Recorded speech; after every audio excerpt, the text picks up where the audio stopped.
నీతి కథ. అనగనగా ఒక ఊరిలో కనకయ్య అనే ఒక వ్యాపారస్తుడు ఉండేవాడు. అతనికి ఎంత ఐశ్వర్యం ఉన్నా వట్టి లోబి. తను తినేవాడు కాదు, ఒకరికి పెట్టేవాడు కాదు.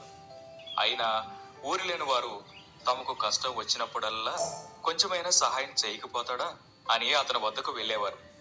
తమ కష్ట నష్టాలు చెప్పుకొని సహాయాన్ని అర్థించేవారు. కానీ కనకయ్య వాళ్లకు ఏవేవో సాకులు చెప్పి పంపించేసేవాడు. తను ఎన్నిసార్లు చెప్పినా సహాయం కోరుతూ గ్రామస్తులు మళ్లీ మళ్లీ వస్తుండడంతో కనకయ్య చికాకు చెందేవాడు.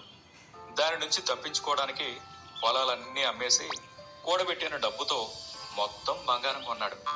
ఆ బంగారాన్నంతా మూటకట్టి ఊరికి దగ్గరలో ఉన్న ఓ చెట్టడవిలో ఎవ్వరికి కనపడిన చోట ఒక మర్రి చెట్టు త్వరలో భద్రంగా దాచిపెట్టాడు. కనకయ్య రోజు ఉదయమే లేచి అడవికి వెళ్ళేవాడు. చెట్టు త్వరలోంచి మూటను బయటకు తీసి అందులోని బంగారాన్నంతా చూసి తృప్తి చెందేవాడు. తర్వాత ఆనందంగా ఇంటికి తిరిగి వచ్చేవాడు. అలా కొన్నాళ్ళు గడిచిపోయాయి. కనకయ్య రోజు అడవికి వెళ్లి వస్తుండడం ఓ దొంగ చూశాడు.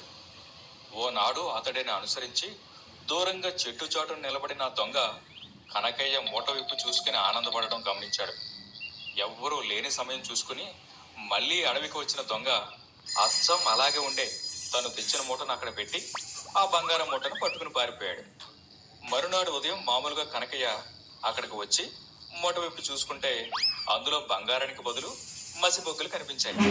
కనకయ్య గుండె బద్దలైనంత పని అయింది. బంగారాన్నంతా ఎవరు ఎత్తుకుపోయారని దుఃఖం పొంగిపొర్లింది.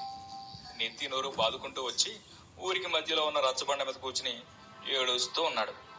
ఆ దారిని వెళ్తున్న ఆ ఊరి ఆసామి రంగయ్య కనకయ్యను చూశాడు. ఏమైంది కనకయ్య, ఎందుకు ఏడుస్తున్నావు అని అడిగాడు.